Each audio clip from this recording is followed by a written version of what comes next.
You won't believe what happened to me in Bangkok. From Jake Morrison. Hey, I found your YouTube channel last week while sitting in a 7-Eleven at 3 a.m. using their Wi-Fi because I couldn't afford internet in my shoebox apartment anymore. I've been watching your videos about expat life in Thailand, and I figured you might want to hear my story. Trust me, it's not another I found paradise in Thailand fairy tale. This is what really happens when the Instagram dream meets Bangkok reality. 6 months ago, I was a 34-year-old software engineer in Seattle, making $120,000 a year. I had a mortgage, a BMW, and a life that looked perfect on paper, but felt like a prison sentence. Every morning, I'd wake up to the same gray sky, drive to the same office, and pretend to care about optimizing database queries for a company that sold overpriced productivity software to other miserable corporate slaves. The breaking point came on a Tuesday in September. I was sitting in a meeting about synergizing our vertical integration metrics when I literally felt something snap in my brain. Not literally, but you know what I mean. I walked out of that conference room, past my manager who was still talking about KPIs, straight to my desk and submitted my resignation via email. 2 weeks later, I sold everything I owned, bought a one-way ticket to Bangkok, and convinced myself I was living the dream. The first month was exactly what you see in all those YouTube videos. I rented a nice condo in Thong Lo for 25,000 baht, ate amazing street food for pennies, and felt like I discovered a secret to life. I posted photos of myself working from cafes with captions like, "Office view today, digital nomad life, blessed." I was that guy. I'm embarrassed thinking about it now. But here's what nobody tells you about the expat dream. Money runs out faster than you think, especially when you're not actually earning any. I had about $80,000 in savings when I arrived. That sounds like a lot, right? In Thailand, that should last years. Except I wasn't living like a local. I was living like a tourist who thought he was a local. Expensive dinners in Sukhumvit, weekend trips to Phuket, bar tabs that would make your eyes water. I was hemorrhaging money and telling myself I deserved it after years of corporate misery. By month 3, I started freelancing. Turns out, I'll just work remotely from Thailand is a lot harder when you're dealing with a 12-hour difference and clients who expect you to be available during their business hours. My income dropped to maybe $2,000 a month on good months. In Seattle, that wouldn't cover my car payment. In Bangkok, I thought it would be plenty. I was wrong. Month 4. I moved to a cheaper place in Rakhameng. Still decent, but definitely a step down. Month 5, I was in a studio apartment in Wang Thong Lang. That was smaller than my old office cubicle. The walls were so thin, I could hear my neighbor's phone conversations in Thai, which I still didn't understand despite promising myself I'd learn the language. By month 6, I was in trouble. Real trouble. My savings were down to about 8,000. My freelance work had dried up, and I was facing a choice. Go back to the States with my tail between my legs, or figure out how to actually survive in Thailand. My pride chose option 2. Big mistake. That's when I met Tommy at a bar in Nana. Tommy was one of those expats who'd been in Thailand for 15 years and had all the answers. He wore the same 3 polo shirts in rotation, always had a beer in his hand by 2 p.m., and spoke Thai with the confidence of someone who'd learned it entirely in a go-go bar. You know the type. Tommy told me about easy money. Teaching English, bro. You don't need qualifications. These schools don't check. I know a guy who's been teaching for 3 years with a fake TEFL certificate he printed at an internet cafe. I should have walked away. Instead, I let Tommy introduce me to his contact at a language school in the suburbs. The pay was 30,000 baht a month for someone with proper documentation. For someone without proper work permits, it was 20,000 baht cash. No questions asked. 20,000 baht, about $550. In Thailand, that's barely enough to survive if you live like a monk. But I was desperate, and Tommy made it sound easy. Just teach them basic conversation. How hard can it be? Turns out, pretty hard. I lasted 3 weeks before the school owner figured out I had no idea what I was doing. Watching 12-year-olds struggle to understand my explanations of past perfect tense while I was simultaneously Googling how to teach English grammar on my phone was a new kind of humiliation. But the real problem wasn't getting fired. The real problem was that the school owner was connected to some very serious people. And when he found out I'd been working illegally, he decided to make an example of me. I still don't know exactly who made the call, but 2 days after getting fired, immigration police showed up at my apartment at 6 a.m. They were surprisingly polite about the whole thing, actually. Very professional. They explained that I'd been working without proper documentation, that this was a serious violation, and that I would need to come with them. IDC Swan Flu. That's where they took me. Immigration Detention Center.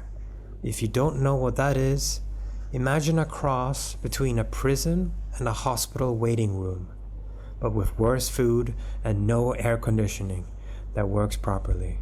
I spent 9 days there. 9 days to think about every decision that led me to a concrete cell with 17 other guys from various countries. All of us waiting to find out if we'd be deported or if our embassies would help us sort things out. My cellmates were a mixed bag. There were Peter, a 60-year-old Australian who'd overstayed his visa by 6 months because he was taking care of his Thai girlfriend's sick mother. There was Ahmed from Bangladesh, who'd been working construction without permits to send money back to his family. There was Klaus from Germany, who'd gotten into a bar fight and punched the wrong person's nephew. And then there was me, the American software engineer who thought he could fake his way through teaching English because he'd watched too many YouTube videos about expat life. The food was rice with whatever protein they could afford that day. Sometimes it was fish. Sometimes it was something that might have been chicken. I lost 15 pounds in 9 days, and not in a good way. But the worst part wasn't the food or the heat or the concrete beds. The worst part was the phone calls. You get phone calls in the IDC, but they cost money, and you have to buy phone credit from other detainees who somehow had connections on the outside. I called my parents on day 3. The conversation is burned into my memory forever. Jake, where are you? We've been worried sick. I'm in some trouble, Mom. What kind of trouble? Are you hurt? How do you explain to your parents that their son, who they're still telling their friends is living his dream in Thailand, is actually sitting in an immigration jail cell because he was too proud to come home when he ran out of money? I need help. I need money for a lawyer, and I need money for a plane ticket home.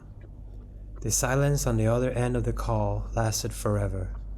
Finally, my dad got on the phone. How much? They wired me $5,000. Money they probably had to take from their retirement savings. Money I had no way to pay back quickly. Money that came with the understanding that I'd completely failed at the thing I'd been so confident about 6 months earlier. The lawyer they helped me hire was actually pretty good. She explained that I was looking at possible deportation and a ban from re-entering Thailand, and that if I cooperated fully and showed genuine remorse, we might be able to work something out.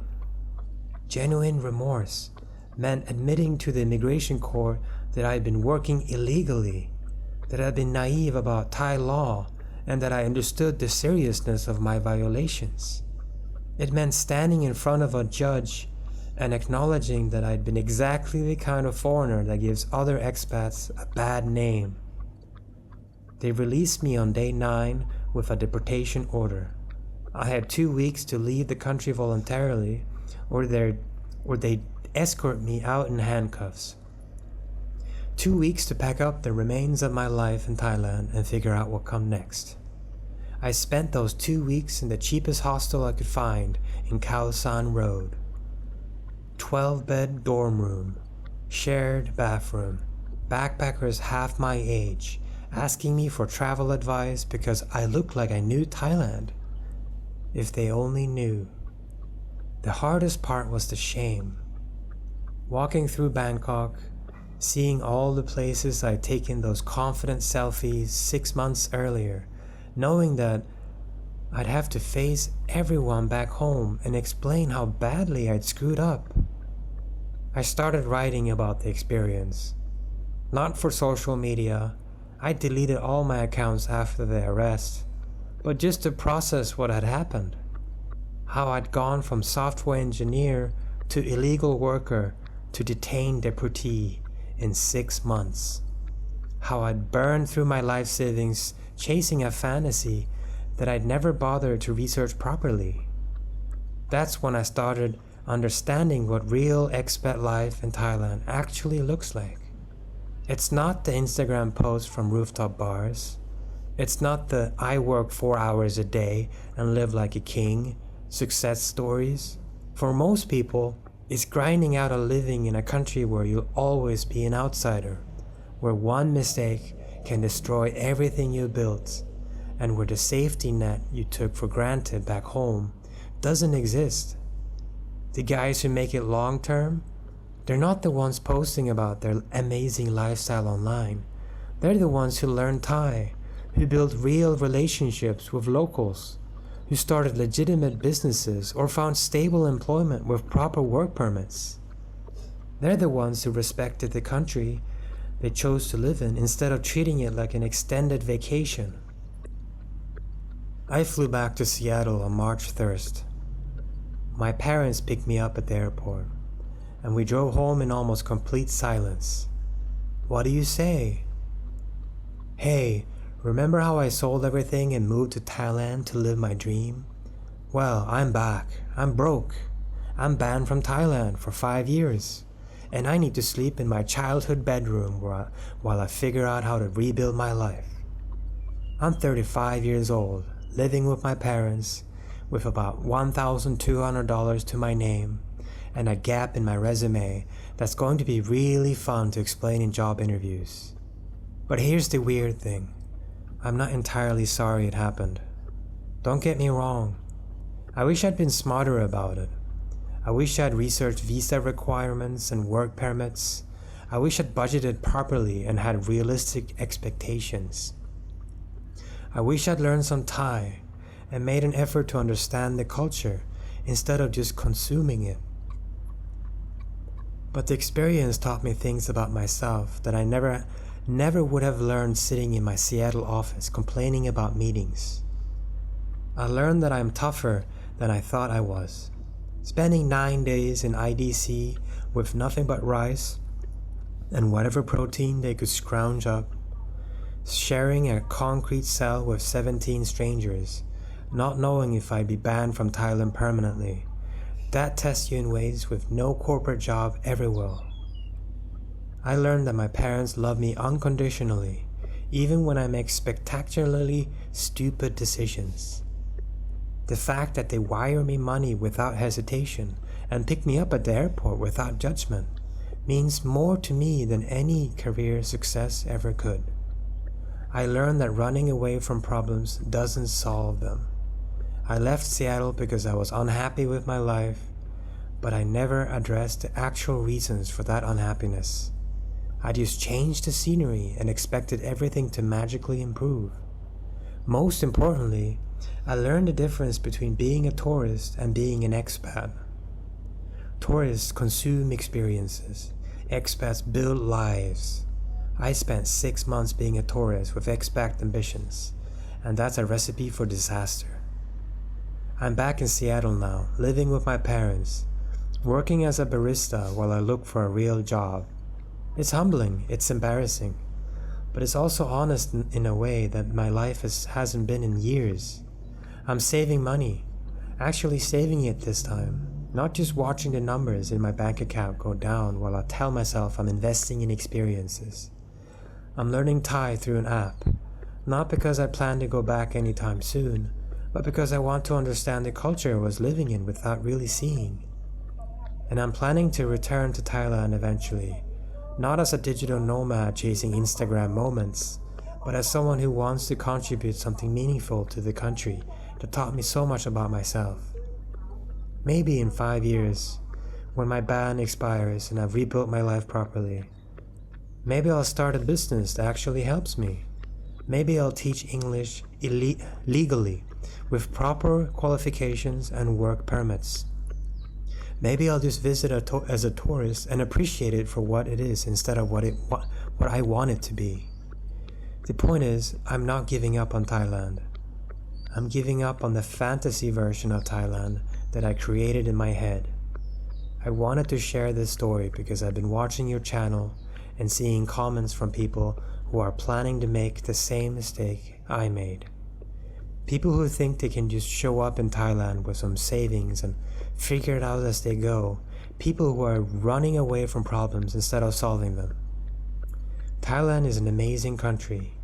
Bangkok is an incredible city, but it's not a magical place where Western problems disappear and life becomes easy. It's a real place with real rules and real consequences for people who don't respect those rules. If you're thinking about moving to Thailand, here's my advice. First, visit as a tourist, multiple times. Stay for a month or two, and actually live there, not just vacation there. Learn what it costs to live the way you want to live, not the way YouTubers tell you it costs. Second, learn the language, at least basic conversational Thai. You don't have to be fluent, but you should be able to handle everyday situations without pointing at things and speaking louder in English. Third, understand the visa and work permit requirements before you arrive, not after you're already working illegally and hoping nobody notices. Fourth, have a real plan for making money. I'll figure it out when I get there is not a plan. I'll teach English is not a plan, unless you have proper qualifications and work authorization.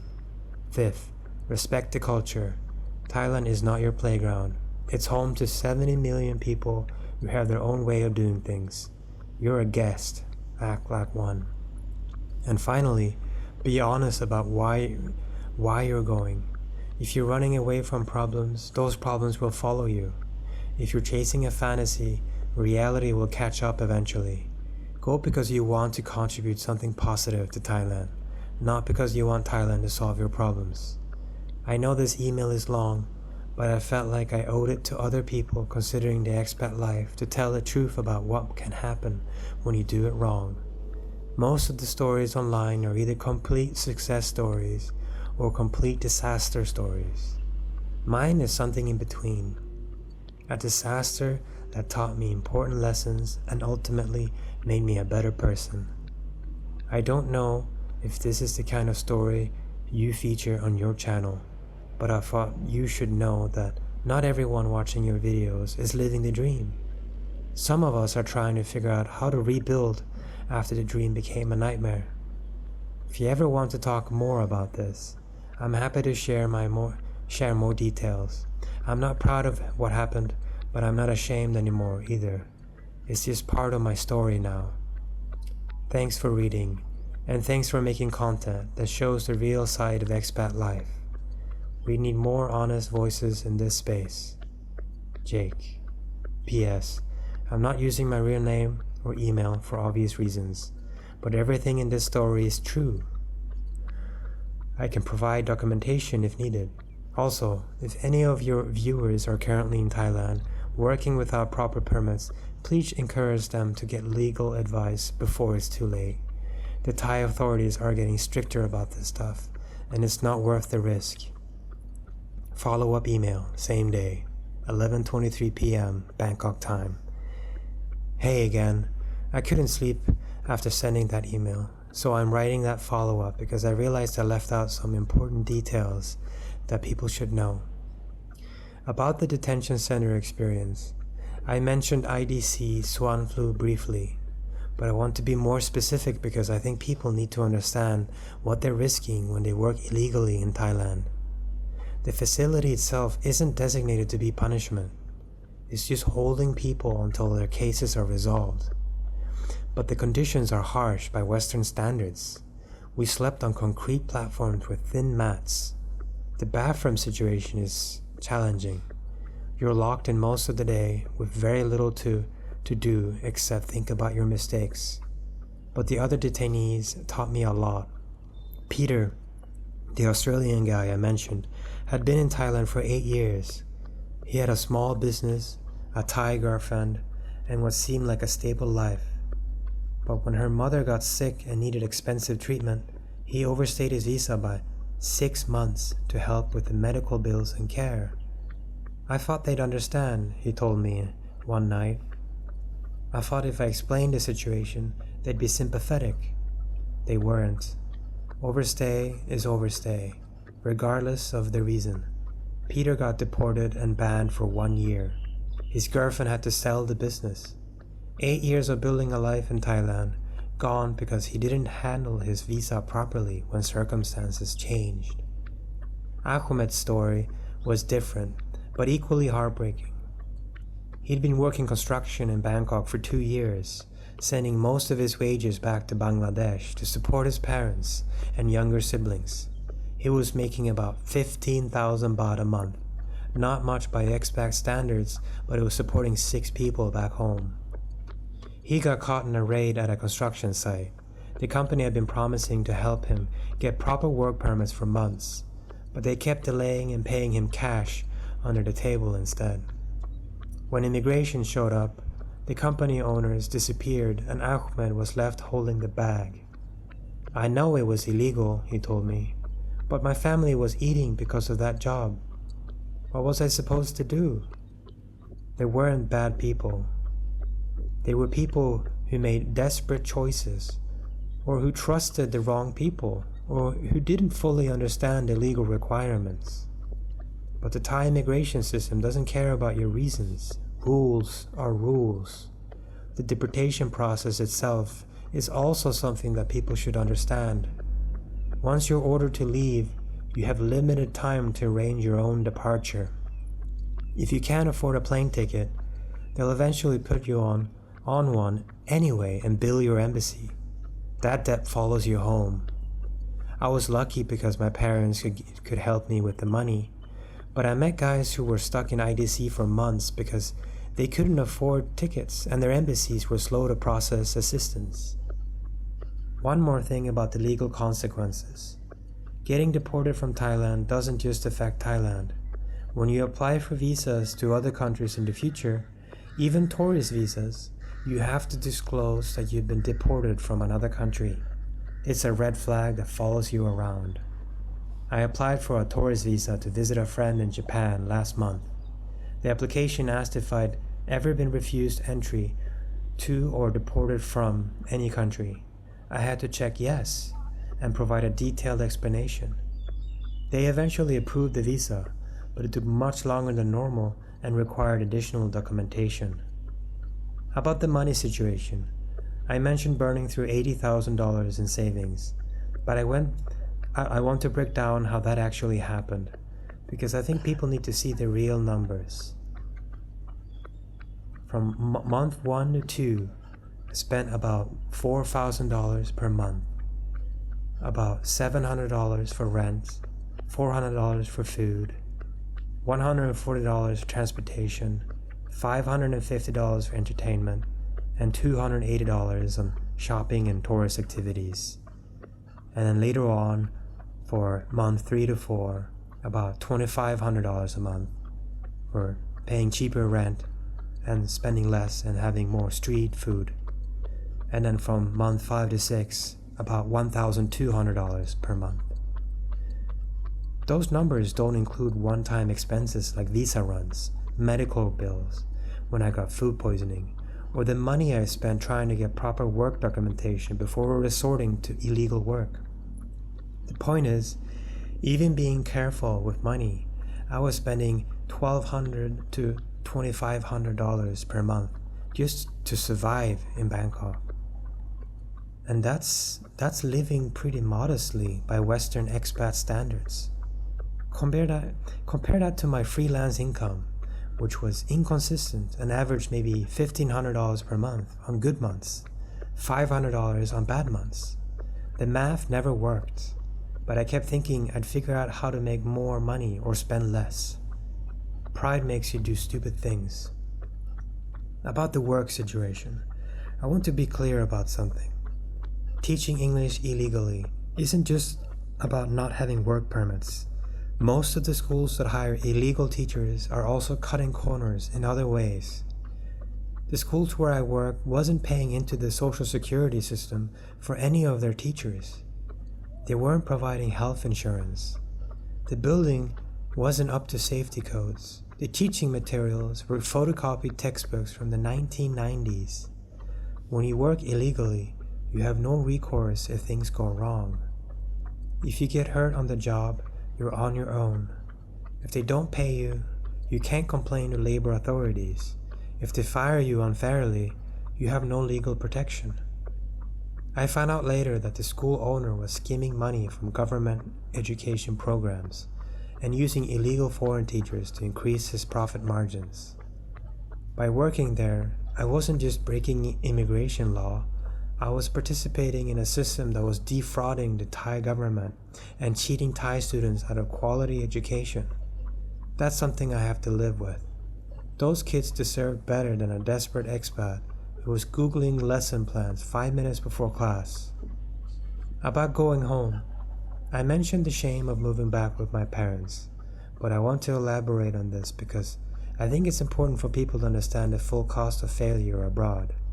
It's not just the money you lose, it's the relationships you damage when you disappear for months without regular contact because you're too embarrassed to admit things aren't going well. It's the career momentum you lose when you drop out of your field for half a year. It's the confidence you lose when you have to admit that your big adventure was actually a big mistake. My friends back home had moved on with their lives while I was gone. Some got promotions, some got married, some bought houses. I came back to find out that my absence had created a gap that wasn't easy to bridge. Job interviews had been particularly challenging. How do you explain a 6-month gap in your resume without sounding like a flake? I've tried different approaches. I took time off of travel and reassessed my career goals. I explored freelance opportunities while living abroad. I had some personal challenges that I needed to address. None of these explanations really capture what happened. And experienced interviewers can actually tell when you're not being completely honest. I've started being more direct about it, which sometimes works better than trying to dance around the truth. One interviewer actually appreciated my honesty and said it showed self-awareness and the ability to learn from mistakes. I didn't get that job for other reasons, but the conversation was refreshing. About depression and mental health, this is something I didn't mention in my first email, but it's important. The combination of financial stress, social isolation, and constant uncertainty about my legal status in Thailand took a serious toll on my mental health. By month 5, I was having panic attacks about money and spending entire days in my apartment, afraid to go out and spend even small amounts on food. Being detained made it worse. The uncertainty about whether I'd be banned permanently, the shame of having to ask my parents for money, the fear of what would happen when I got back home. All of that created a level of anxiety that I'd never experienced before. I started seeing a therapist after I got back to Seattle. It helped a lot. She's helped me understand that my decision to leave Seattle wasn't necessarily wrong, but that I used Thailand as an escape from problems I needed to address directly. The depression and anxiety I was feeling in my corporate job didn't disappear in Thailand. They just got masked by the excitement of a new environment. When that excitement wore off and the practical reality set in, the underlying issues were still there, but now I was dealing with them in a foreign country without my usual support systems. If you're thinking about making a big move abroad, please consider whether you're moving towards something positive or running away from something negative. If it's the latter, consider addressing these issues first, or at least having a plan for how you'll handle them in a new environment. About the 5-year ban, I mentioned this briefly, but I want to explain that it actually means that I think people don't understand the long-term consequences. I can't enter Thailand for any reason until March 2030. Not for vacation, not for business, not for emergencies. If my future wife is Thai, I can't attend our wedding in Thailand. If I have business opportunities that require travel to Thailand, I can't pursue them. If I want to visit friends who live there, I have to meet them in other countries. 5 years might not sound like a long time, but when you're 35 years old, it's a significant chunk of your adult life. It's long enough for an entire career phase, long enough to meet someone and get married, long enough for your perspective on life to change completely. The ban also affects my relationship with Thailand itself. I fell in love with the country despite everything that happened. The food, the people, the culture, the energy of Bangkok, all of that is still appealing to me, but I can't act on that appeal. I can't go back and do it right. I have to live with the consequences of doing it wrong. Some final thoughts on what I do differently. I would have visited Thailand multiple times as a tourist before attempting to live there. You need to experience a place during different seasons, in different moods, when the novelty has worn off. I would have learned Thai to at least conversational level before moving. Not being able to communicate properly made me dependent on other expats for information, and some of that information was wrong or self-serving. I would have researched the legal requirements thoroughly and budgeted for doing everything properly. Visa fees, work permit fees, tax obligations, health insurance, all of that adds up. But it's cheaper than getting deported. I would have had a legitimate business plan, not just a vague idea about freelancing. Something concrete with realistic income projections and proper legal structure. I would have maintained stronger connections with home. Part of my reluctance to come back was that I'd left relationships deteriorate. If I'd stayed in regular contact with friends and family, admitting failure would have been easier. I would have had an exit strategy from day one. A clear threshold for when I'd cut my losses and come home, rather than doubling down on bad decisions. Most importantly, I would have been honest with myself about why I was going and what I hoped to achieve. I want to escape my problems isn't a good enough reason to move abroad. I want to build something meaningful in a place I love is a much better foundation for expat life. That's really all I wanted to add. I hope this additional context is helpful for your viewers who might be considering similar moves. One last thing, if anyone reading this is currently in Thailand working illegally, please get legal as soon as possible.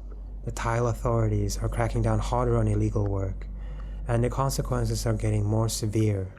It's not worth the risk.